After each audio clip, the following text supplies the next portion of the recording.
Bom dia a todos, obrigado pelo tempo de vocês. Nós vamos iniciar a nossa reunião de hoje. Nós vamos ter hoje o tema ao longo do dia com relação aos nossos resultados completos do ano de 2022, né, com fechamento de dezembro. Mas antes nós vamos fazer uma pequena revisão de todos os conceitos que nós vimos ao longo do ano, em diferentes ocasiões, e ver como isso se reflete, né, dentro do nosso modelo de apuração de resultados, de controle de capital de giro e de geração de caixa. Bom, então eu vou compartilhar com vocês aqui uma apresentação, que é, na verdade, a junção das diferentes apresentações que foram feitas ao longo do período. Tirar minha tela daqui para ficar mais fácil. E vou compartilhar.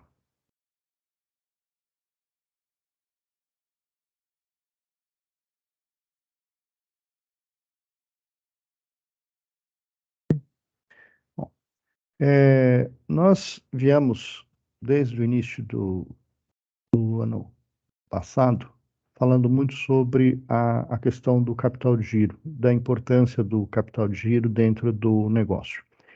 E a gente sabe que os conceitos que envolvem esses controles, o que é o capital de giro, quais são essas inter-relações, quais os impactos que eles provocam no resultado financeiro da empresa, eles não são muitas vezes bem compreendidos, porque os negócios eram muito focados na geração de vendas, né, de receitas, principalmente receitas, e muito também na lucratividade. Então, a gente precisa distinguir alguns conceitos e entender essas aplicações, tá? Toda vez que a gente fala de um processo de capital de giro, a gente tem que lembrar que a gente está envolvendo a movimentação de compras, né? Nós somos uma empresa comercial e de prestação de serviço. Em algum momento você está fazendo uma compra para estoques. E, evidentemente, isso aí, quando você compra isso, isso significa dinheiro, dinheiro que você ou já pagou ou vai pagar a futuro para o fornecedor. Então, normalmente você tem uma equação de um fornecedor te dando algum prazo para isso. Do mesmo modo, esse estoque, a expectativa de geração de vendas e, evidentemente, em algum momento ele vai virar dinheiro, né? Então, o meu estoque, minha compra vira estoque, o meu estoque vira venda, a venda ela vira um recebível, eventualmente um pagamento à vista ou não, tá? Mas ela vira recebível, esse dinheiro, então, ele tem que pagar o fornecedor. O valor que sobra é o meu resultado da operação. Só que o resultado da operação contábil e o resultado da operação financeira não é exatamente o mesmo, porque eles acontecem em tempos diferentes. Ao longo do tempo, né, num prazo muito longo, se você encerrar todas as operações, eles vão equacionar, mas ao longo do tempo eles não acontecem no mesmo tempo. Então, no mês que eu apuro o resultado de vendas, não é necessariamente o mês em que eu vou receber aquelas vendas na sua totalidade, porque os recebíveis não envolvem só contas a receber, né? Envolvem muitas vezes a liberação de um financiamento de um banco, então isso pode levar dias, o recebimento de uma máquina usada, por exemplo, numa venda de máquinas ou equipamentos, isso pode levar semanas ou pode levar meses, ou pode levar ano até. Então, quando a gente olha para todas essas variáveis, esse ciclo de compra, formação de estoque, processo de venda, como é contratado, quantas a pagar, ele acaba influenciando em todo o meu processo. Então, isso aqui é o que a gente chama de capital de giro operacional.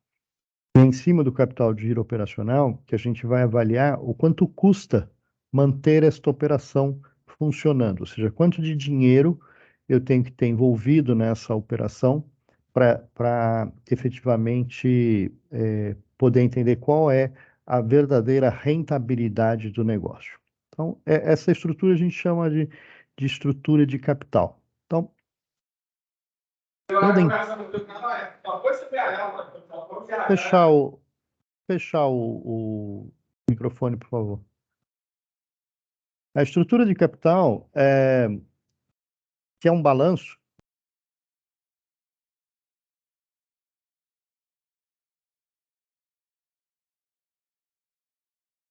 Chiquinho, tá mudo aí.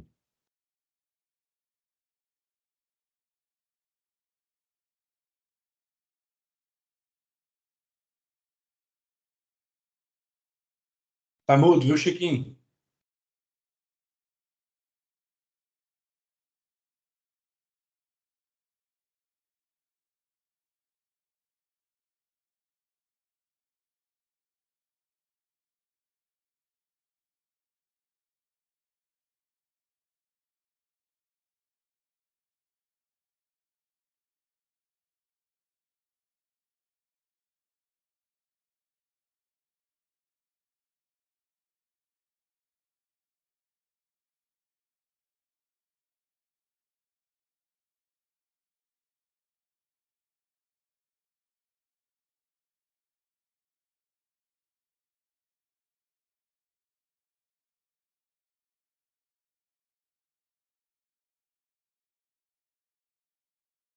Vocês também estão mudos? Chiquinho, nos ouve? Vou Caiu. verificar aqui o que está acontecendo, pessoal. Só um momento.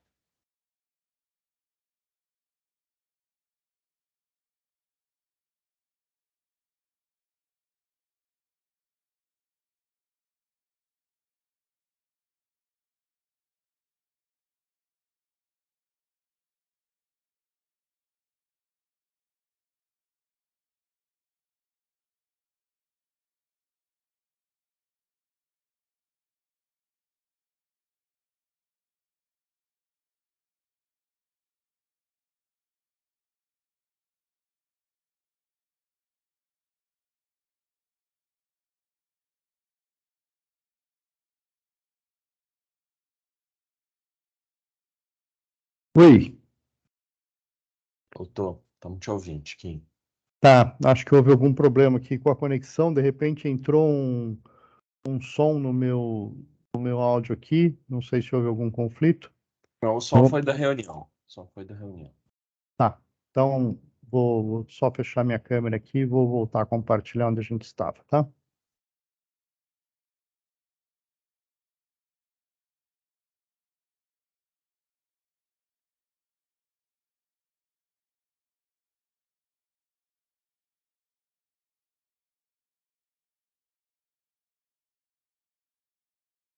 Então vamos lá. A gente estava falando da estrutura de capital, tá? Quando a gente olha para um balanço, do ponto de vista contábil, né, a gente tem ativos e passivos, que muitas vezes não é compreendido pelas pessoas que nunca estudaram economia, administração, contabilidade, mas sob o ponto de vista financeiro, ele determina a origem do dinheiro, ou seja, de onde vem o dinheiro, quem botou o dinheiro na operação, e a aplicação, ou seja, para onde foi o dinheiro, né? Se está no caixa, se está no estoque, se está no contas a receber, onde é que ele está.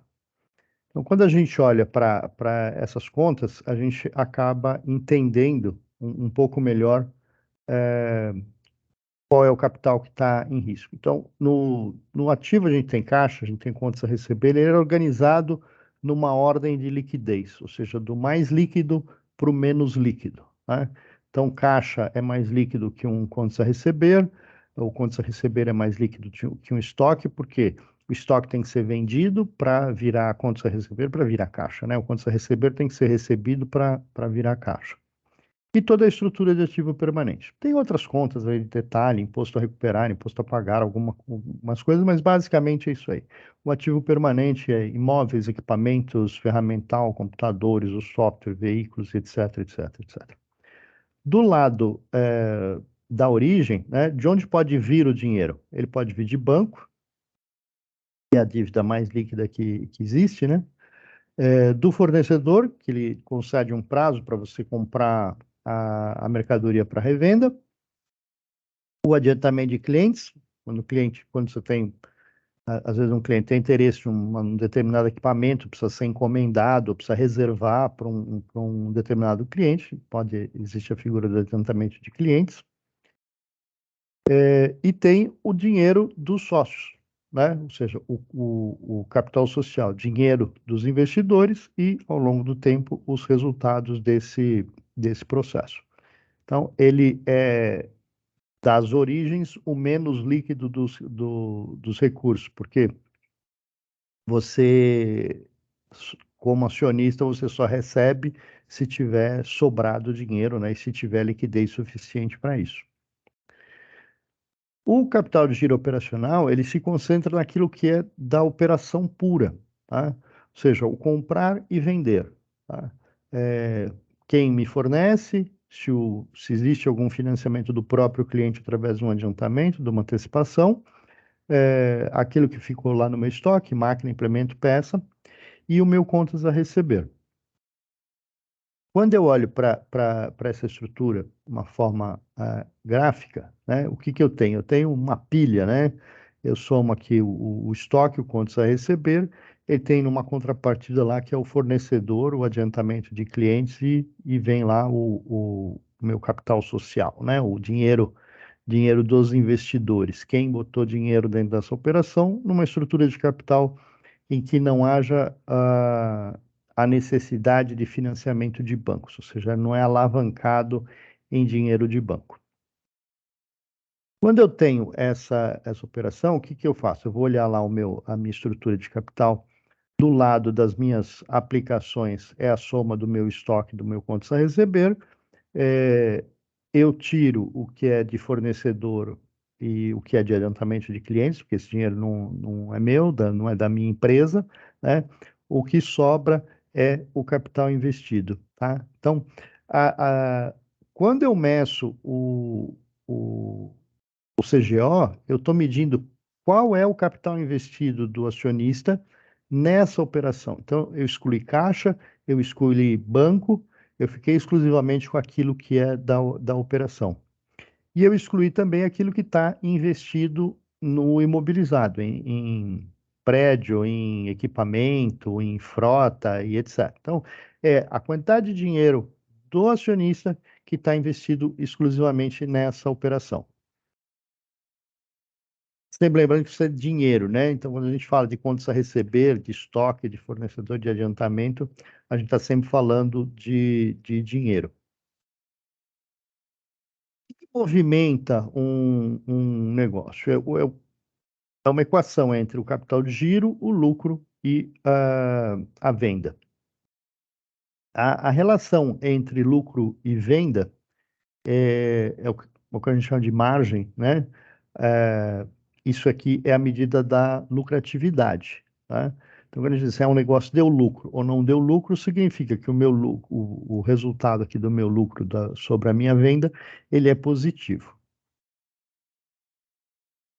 Quando eu olho para o lado do capital de giro, ou seja, eu meço o meu lucro dividido pelo meu capital de giro, eu estou medindo a minha rentabilidade, ou seja, o retorno, o quanto, com que velocidade que aquele dinheiro que foi investido no negócio está voltando para o bolso do acionista, tá? Então, isso é o que é efetivamente medido dentro da operação, quando a gente avalia a rentabilidade, o nível de retorno do negócio, tá? Então, a gente tem que distinguir que um negócio ele pode ter lucro e não ser rentável, né? Por que que ele não é rentável? Porque todo dinheiro ele tem um custo, tá? Ele tem um custo em si. Ninguém põe dinheiro num negócio a custo zero, tá? Então, você tem uma expectativa de lucratividade e você tem normalmente uma expectativa de lucratividade envolvendo duas coisas. O que seria uma operação sem risco, dizer, aplicação em tesouro, títulos do tesouro, e uma lucratividade, né? Ou seja, um nível de rentabilidade adicional para cobrir o risco, né? Ou seja, eu tenho que pagar aquilo que está investido e eu tenho que pagar o risco do negócio. Então, quando a gente fala de lucro, a gente está sempre falando do resultado das vendas. E quando a gente fala do retorno, a gente está falando da relação entre lucro e investimento. Isso aqui, há muitos anos atrás, foi transformado no que é conhecido como Fórmula Dupont, porque foi criado dentro da Dupont, que é uma indústria química americana, apesar do nome parecer francês, a família era de origem francesa, mas é uma família americana. O que eles perceberam? Que quando eu falava do retorno, né, eu tinha uma relação dupla, né? Eu tinha a relação do lucro sobre vendas e de vendas sobre investimento, ou seja, a margem é uma relação entre a margem e o giro, tá? Então, quando eu meço as vendas em relação ao investimento, eu estou dizendo o seguinte: em quanto tempo, né, essas vendas volta o dinheiro, ou seja, o dinheiro que eu coloquei lá no investimento, em quantas vezes ele vira no ano, resultado de novo. Então, quando eu meço isso, tem de um lado a margem e do outro lado tem o giro. E o giro para nós, como empresa comercial, é muito importante. Então, o giro ele é medido em diferentes instâncias, às vezes tem outro nome, né? Mas é sempre a mesma coisa, né? Ou seja, quanto tempo demora, quantas vezes num ano, por exemplo, as vendas, o meu investimento se torna venda. Se eu tiver uma relação lucrativa, né, eu vou ter um retorno positivo. Se ele é suficiente ou não é outra história. Então, aqui, tomando um exemplo, né? Eu tenho, ao longo do ano, um lucro líquido de 1.200.000, por exemplo, tenho em cima de vendas de 14 milhões, eu vou ter uma margem de 8,5%. Se eu considerar que eu tive um investimento de 2.200.000 e eu vendi 14 milhões, significa que eu girei 6 vezes aquele capital. Se eu multiplicar o 6,5 vezes o 8,5, ele dá a taxa de retorno, que é 55,3, que é exatamente a divisão do lucro sobre o investimento, tá? Então, quando eu pego essa equação e eu estou medindo a rentabilidade, né, o retorno, lembra da fórmula lá que eu coloquei? Olha, é o que eu tive de resultado sobre aquilo que eu tive de investimento. Então, quando se descobriu essa relação entre margem e giro, também se descobriu que você podia chegar a um nível de retorno mexendo nesses componentes. Então, por exemplo, partindo de uma base em que eu tinha lá aquele retorno de 55,3, o que se vê? Uma coisa que é evidente. Se eu aumentar as vendas em 10% e mantiver a mesma margem, tá? Ou seja, o mesmo 8,5%, eu vou ter um lucro maior, tá? Então, o meu giro no investimento igual, e eu vendi mais, o meu giro também é maior. Então, eu tive a mesma margem, mas eu tive um giro maior. Então, mantendo a mesma prática comercial, mas vendendo mais, ou seja, aumentando o giro, eu tenho um crescimento do retorno de 55% para 60%. Né? Se eu fizer uma redução de investimento de 10%, partindo da mesma base lá que a gente analisou, eu tenho a mesma margem, mas eu tenho a venda sobre um investimento menor. Então, eu tenho um giro maior ainda. E eu consigo, então, aumentar ainda mais o meu nível de retorno. Então, vejam, se eu olhar essas duas situações e perguntar assim, olha, o que é melhor numa situação como essa, partindo dessa base, para eu chegar num maior retorno, né, é mais eficiente você fazer uma redução do investimento do que você fazer um aumento de vendas, né? Porque vocês veem que a mesma relação de um aumento de venda de 10%, uma redução de 10% no valor investido, ele me provoca, no primeiro caso, 60,8 e no segundo, 61,4. Ou seja, uma redução de 200 mil reais, 230 mil reais no investimento, ele gera, mantida a margem, mantido o volume de vendas, ele gera uma margem melhor do que aumentar 10% as vendas. Então, também em termos de esforço, né, às vezes também isso tem que ser ponderado. Às vezes é muito mais acessível, muito mais fácil de você conseguir uma gestão do investimento, ou seja, uma gestão de estoque, de contas a receber, que te reduza o valor do investimento, do que fazer um crescimento de 10% numa operação. A mesma coisa se eu conseguir aumentar a margem, né? Aumentar a margem significa trabalhar com um custo menor, né? Então, eu teria que conseguir um resultado melhor do que o que eu tinha. Com o mesmo giro, eu também tenho uma relação. Então, normalmente o que mais alavanca é margem, mas a margem é o mais difícil de trabalhar. Funciona para cima, funciona para baixo, né? Significa também que se eu perco 10% da venda, o meu retorno, que era de 55%, cai para 49%, né? Se eu aumento o investimento, ele cai para 50%. Se eu perco um ponto percentual de margem, veja como é sensível o negócio a pequenas variações de margem, né? Um ponto percentual de margem representa praticamente 7 pontos de retorno ao ano, tá? Então, é muito importante essa relação. Por que que a gente insiste nisso? Porque tem coisas que você consegue controlar, tem coisas que não. Mas tudo que está no capital de giro operacional, de alguma forma você consegue controlar. Você consegue controlar o contas a pagar, porque é você que compra. Você consegue controlar o contas a receber, porque é você que vende, né? Você consegue controlar a margem, porque é você que determina de que maneira vai vender, com que prazo, que você vai dar, o que não vai dar, qual é a taxa, etc, etc. Então, tudo isso aqui está dentro do controle do gestor, tá? O giro vai ser definido por quando ele compra, quanto ele compra, de que forma ele compra, tá? Então, se você antecipar muito as compras para ter uma segurança maior de ter o produto lá na frente para conseguir vender, você também vai ter um custo bastante alto do carregamento desse estoque. Então, tudo isso tem que ser equilibrado para você conseguir fazer o quê? Produzir o máximo retorno possível dentro da operação, ok? A estratégia sempre, né, como eu falei, funciona para um lado, funciona para o outro. Eu tenho que ver o que que é mais fácil, o que que é mais acessível, o que que o mercado permite ou não permite. Se o mercado não me permite uma expansão de margem, mas consegue ter uma redução de investimento, eu vou para essa área. Eu consigo ampliar um pouco mais a venda e consigo trabalhar um pouquinho a margem.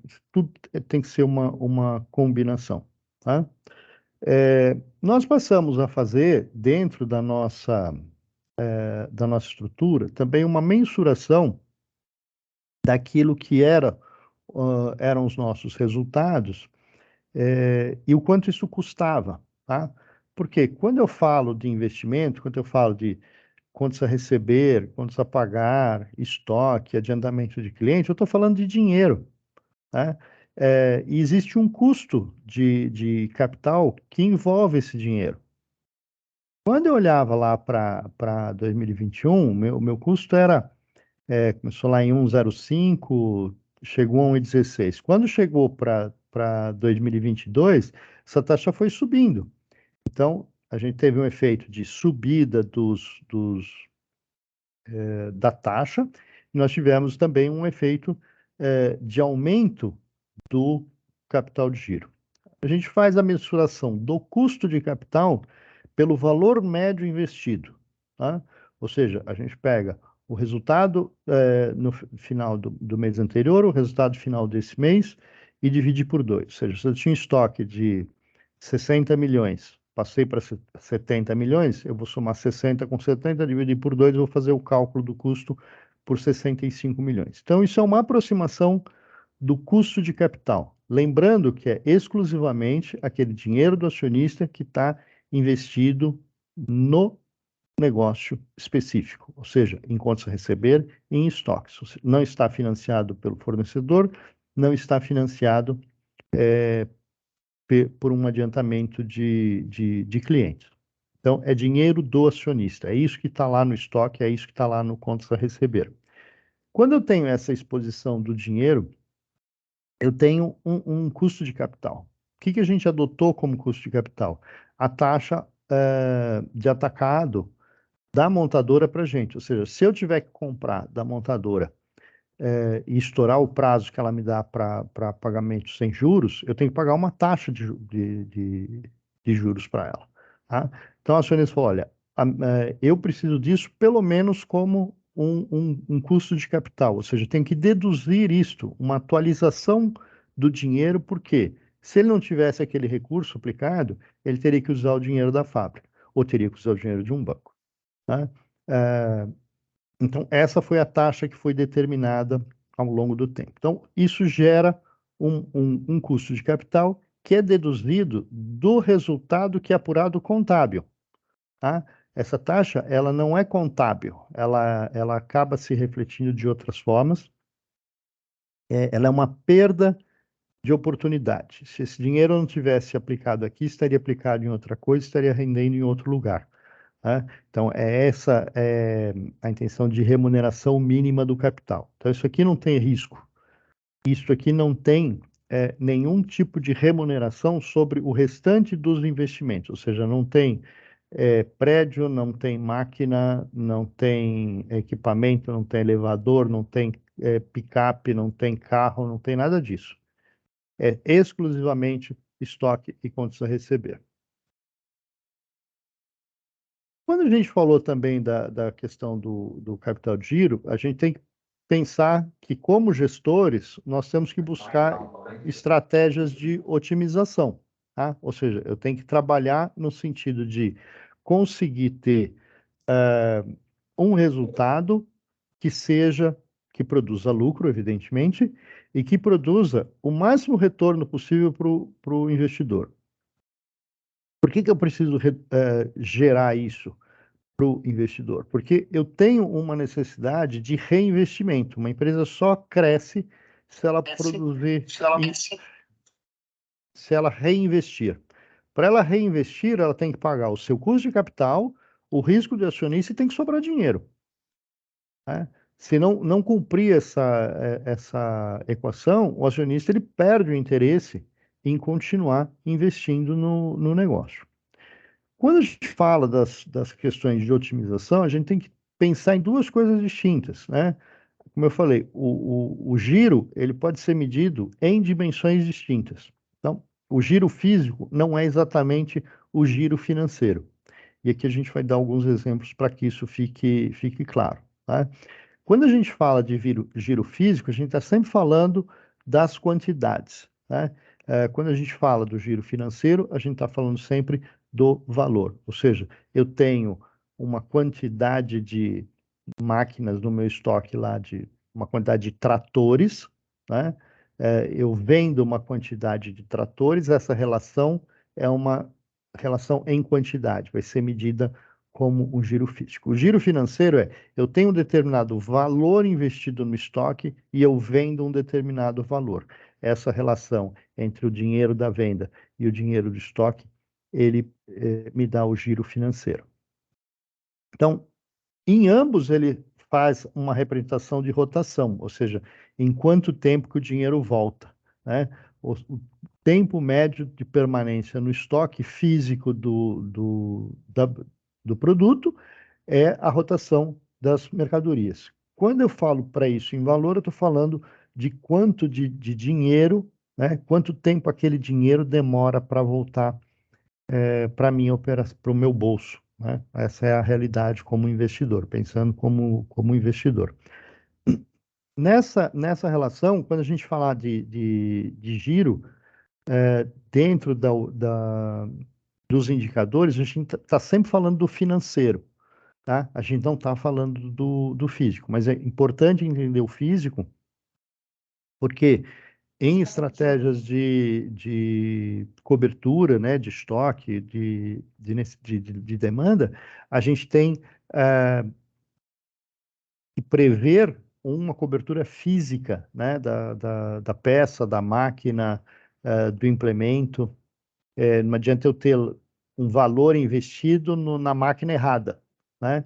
Se o cliente quer comprar a máquina A e eu tenho no estoque a máquina B, ele não vai comprar só porque eu tenho lá, né? Não é o que ele precisa. Um exemplo aqui de giro físico, fez dois exemplos, né? Não é situação padrão, né? O estoque inicial é 100 unidades, as vendas mensais são 100 unidades, ele compra 100 unidades e o estoque final é 100 unidades. Na segunda situação, eu tenho um estoque inicial de 150 unidades, uma venda mensal de 50, uma compra mensal de 50 e o estoque final de 50.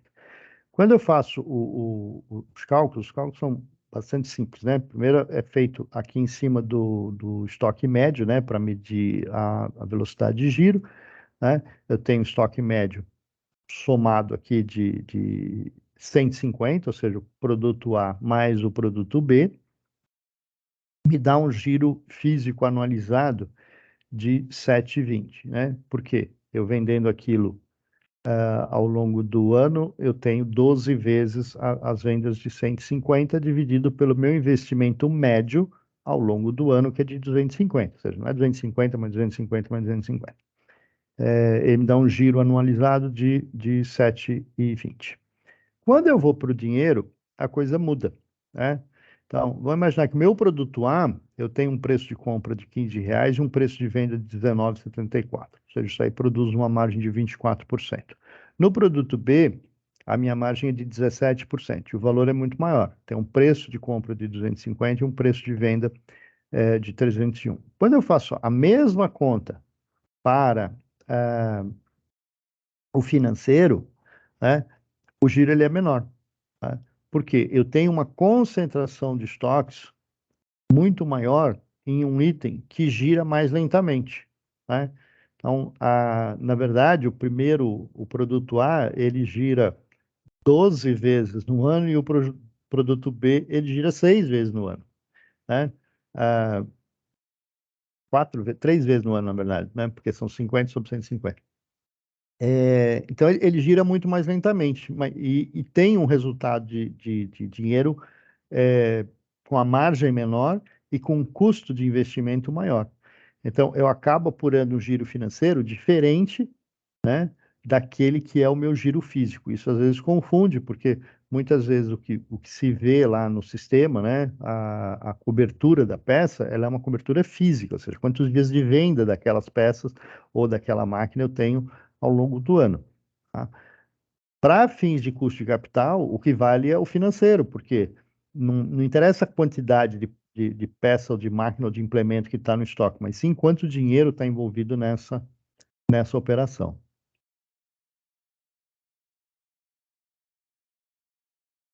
O giro físico, ele é muito importante na estratégia, porque ele determina o nível de cobertura. Como eu falei, se eu vendo 10 máquinas por mês, eu tenho lá uma meta, um objetivo de 45 dias, por exemplo, de estoque, é, eu vou ter 45 dias, né? Vou pegar aquilo que eu vendo por mês, divide por 30, multiplica por 45 para determinar isso. Então, eu sei o quanto eu tenho que comprar, né? Ele determina o nível de cobertura em função da estratégia que eu tenho. E, evidentemente, porque eu nunca acerto 100%, né, daquilo da venda. A venda pode ser um pouco maior, pode ser um pouco menor, e eu preciso ter diversidade, eu preciso ter horizontalidade no estoque. Então, você sempre trabalha com um nível de cobertura maior do que aquele que os 30 dias, né? O ideal seria o quê? Eu saber exatamente o que o cliente vai comprar em março e só comprar no último dia de fevereiro aquilo que eu vou vender em março, né? Então, não teria praticamente estoque nenhum. Quando eu falo do giro físico, eu determinei a cobertura. Quando eu falo do giro financeiro, eu determinei o retorno. Para o investidor, interessa o retorno. Para a operação, interessa a cobertura, tá? Sob o ponto de vista de atendimento, né? Ou seja, para que eu possa ter um estoque suficiente para atender o meu cliente, eu tenho que ter um nível de cobertura adequado. Então, eu faço essa conta em cima do giro físico, mas eu tenho que pensar no quanto eu vou investir, porque o giro financeiro determina o retorno e é isso que é a expectativa do cliente, tá? Então, a fórmula do Dupont com base no financeiro é a margem vezes giro, que é o retorno. Nesse caso aqui, eu teria um retorno de 93%, ou seja, um giro de 5,24, uma margem de 17,81, que é a margem média que a gente apurou dos resultados, tá? E só para explicar a continha.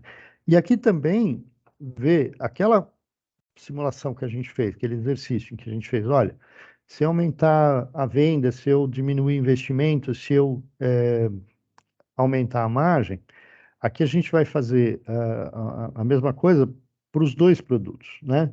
Então, quando eu olho para essa situação padrão, eu tenho lá o giro anual de 7,20, o giro financeiro de 5,24, eu tenho o meu retorno de 93 de 37, tá?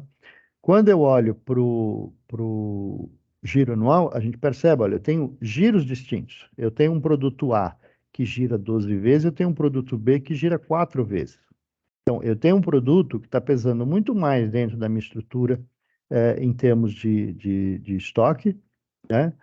Em termos de cobertura, porque eu tenho giros financeiros distintos. Então, eu tenho um item que gira 15 vezes, em termos de dinheiro, né? E um item que gira 5 vezes em termos de dinheiro. Então, eu tenho pesos bastante diferentes. Então, quando eu vou montar uma estratégia de otimização do capital de giro, eu tenho que conhecer essas variáveis para entender como que eu vou trabalhar essas situações para conseguir melhorar, de alguma maneira, o meu retorno, tá? Então, o que que se viu aqui? O primeiro item, o item A, toda a parte aqui da esquerda, a gente está falando da questão de abastecimento, né? Eu tinha uma cobertura pequena para um item de alto giro e que, ou seja, que eu, para atender o cliente, eu dependia muito dele, eu vendia todo mês uma quantidade grande, né? E uma cobertura muito alta num item que eu vendia muito menos, que tem um peso muito importante em termos econômicos, mas que eu vendia muito menos, e que eu não conseguia fazer uma situação de giro. Então, aqui a gente pegando só a parte da questão física, né? O quanto tem de quantidade de venda de estoque, tá? O que que eu tô falando do outro lado? De toda a parte financeira da operação, ou seja, qual que é o custo, qual que é a margem, qual que é o que sobra dentro da minha operação. Se eu produzir uma situação em que eu tenho o mesmo prazo médio de estoque, tá? De 50 dias, tá? Que é a média lá dos 30 com 90.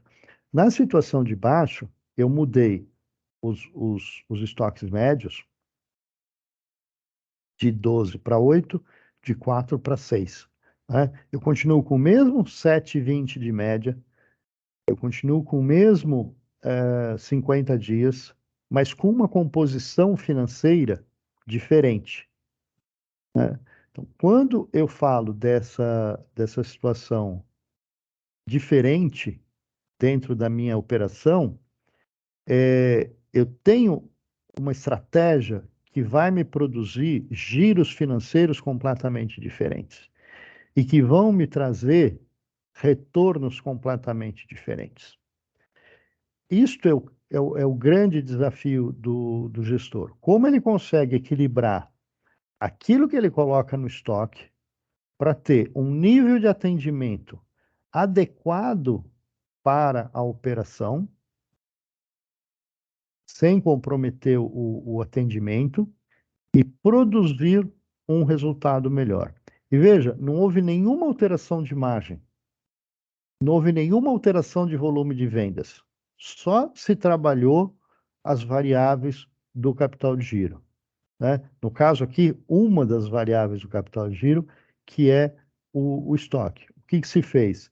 Se trabalhou com um aumento da cobertura do item mais frequente, ou seja, que vende com mais frequência, e se trabalhou uma redução da cobertura do item de mais frequência.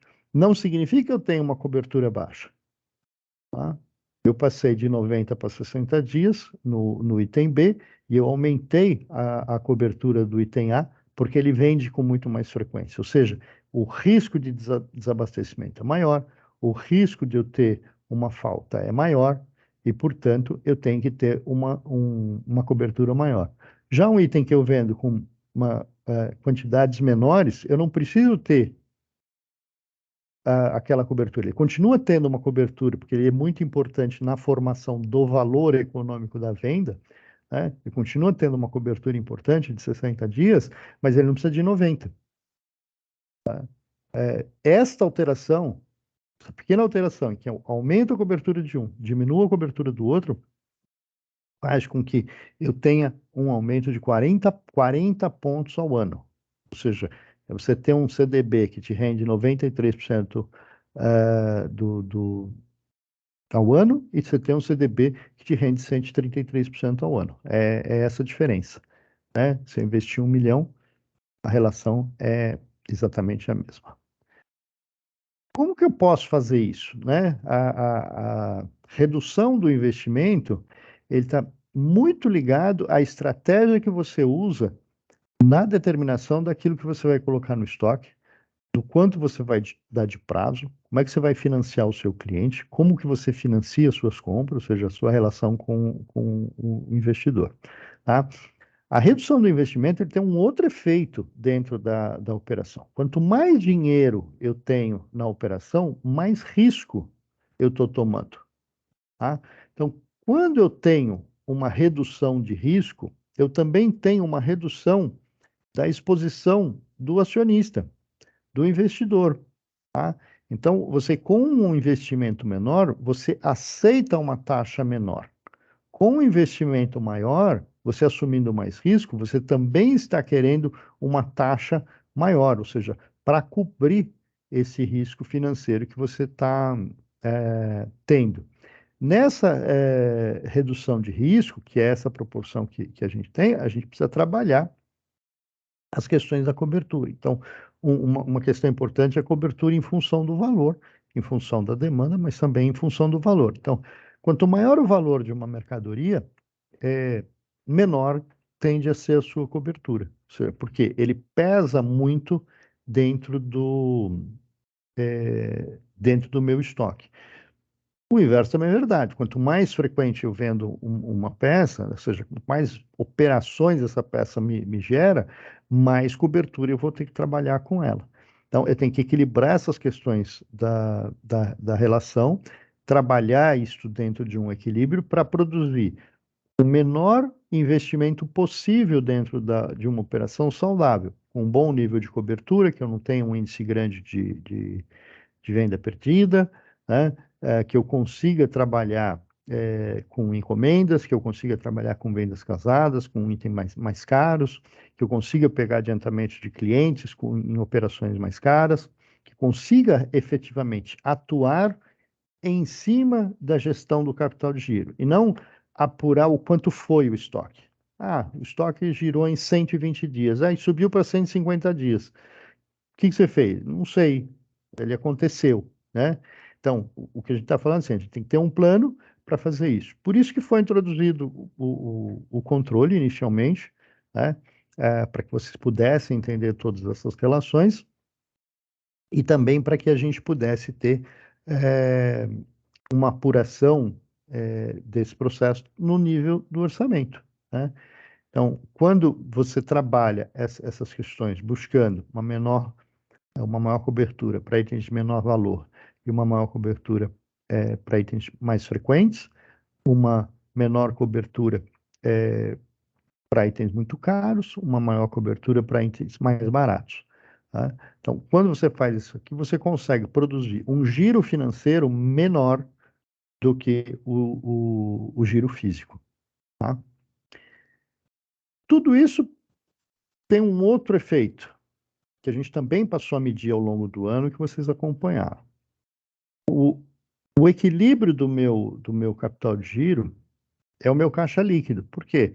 Eu não mudo o meu investimento físico, né? O meu prédio está lá, minha frota está lá, ele não tem uma variação muito grande.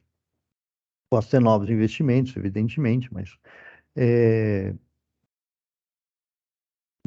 a maior parte da flutuação de resultados, de contas a receber, de contas a pagar, de adiantamentos e de estoques, ele vai impactar diretamente no caixa, tá? Então, ele tem uma forte inter-relação. Então, lembrando lá da nossa estrutura de capital, né, a gente tem caixa, recebíveis, estoques imobilizados na parte das aplicações, né? Ou seja, onde eu botei o dinheiro, e do outro lado eu tenho bancos fornecedores, adiantamentos, né, de clientes eventualmente, e o capital investido pelos donos do negócio, tá? Todas essas relações, todas essas operações, em algum dia passa pelo caixa, né? Então, se você pensar em empresa desde da sua estruturação, né, o capital ele vira o caixa, né? Ele estabelece lá um imobilizado, ele compra um prédio, ele compra a máquina, né? Ele compra algum estoque, pode financiar com o banco ou não, ou ele pode obter do fornecedores ou pode obter ambos, né? Tem uma expectativa num determinado momento de gerar venda, essa venda vai gerar recebíveis, e uma parte delas vai gerar caixa, e parte das vendas vai gerar estoque, porque parte das vendas acaba sendo recebido também como sendo usado, né? No caso de máquina é muito comum. E o recebível, a gente tem a expectativa que o cliente nos pague e que a gente tenha o dinheiro de volta. E a gente começa a pagar, né? Paga o banco, paga o fornecedor e tem que pagar também o capital. Ou seja, eu tenho que distribuir dividendo, eu tenho que ter liquidez para isso, tá? Então, tudo que a gente fala dentro dessa operação, a gente está sempre falando de um impacto no caixa. Então, quando a gente olha para o fluxo de caixa, a gente tem que entender que ele é uma relação direta da variação do capital de giro, tá? Então, se eu tenho lá o meu fornecedor, né? Comecei a minha operação, comecei o meu fornecedor é igual ao estoque, tá? Ele tem exatamente o mesmo tamanho. Então, se eu comprei 1.000, ele me financiou 1.000, esse aqui é o meu ativo, é o meu estoque, o meu passivo, ou a minha origem do recurso. Está lá, meu capital de giro é zero. Quanto que isso aqui custa para o investidor? Não custa nada. Está completamente coberto pelo processo. E aí eu começo as operações. Pô, vendi com lucro, né? Vendi com lucro de 200 mil reais, né? Então, isso vira o quê? Vira resultado, vira dinheiro do investidor. Mas eu não recebi tudo de uma vez. Eu recebi uma parte, eu dei prazo, e uma parte se estabeleceu com um veículo usado. Só que vai passando o tempo, o que acontece? Aqui eu tenho um capital de giro já de 200 reais, porque esse resultado ele é do capital investido, né? Então ele sai de zero, vai para 200, e eu tenho uma composição disso, entre contas a receber e contas a pagar. Passou o tempo, eu tenho que pagar o meu fornecedor.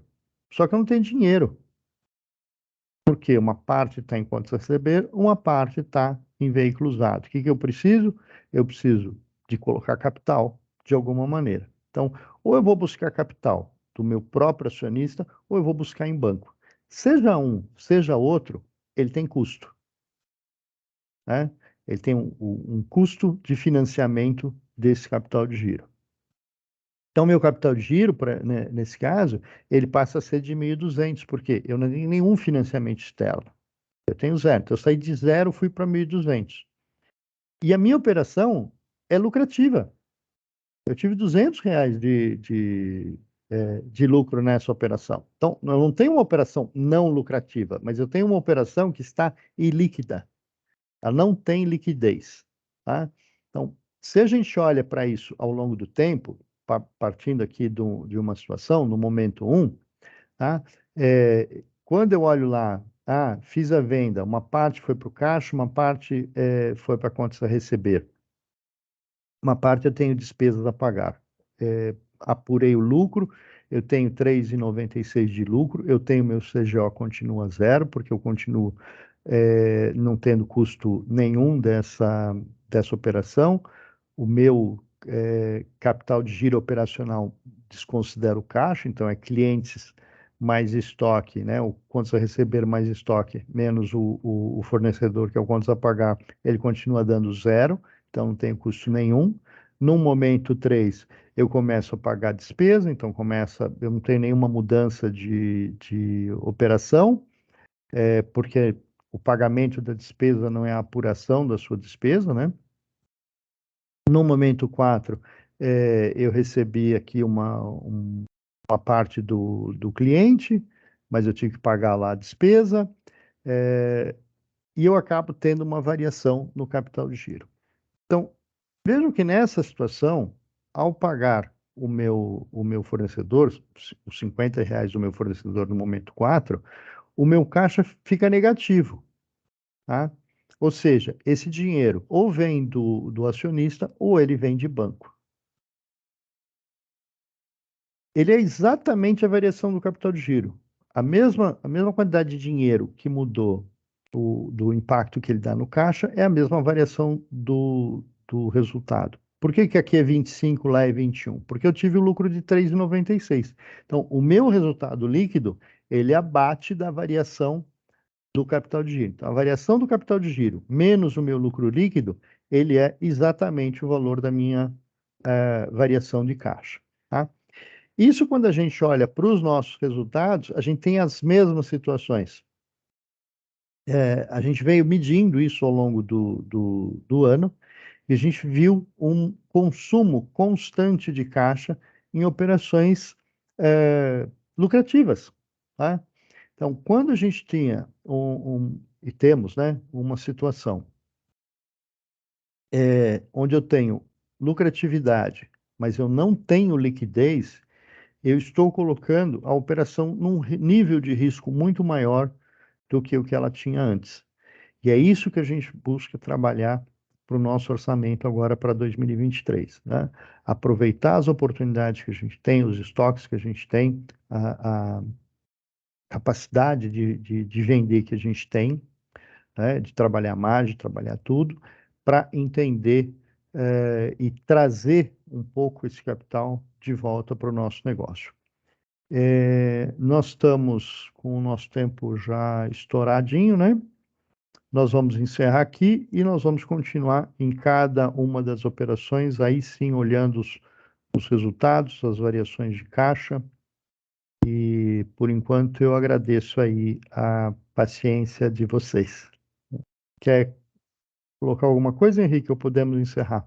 Então, podemos encerrar, acho que vamos só dar 5 minutinhos aí para a próxima reunião, tá?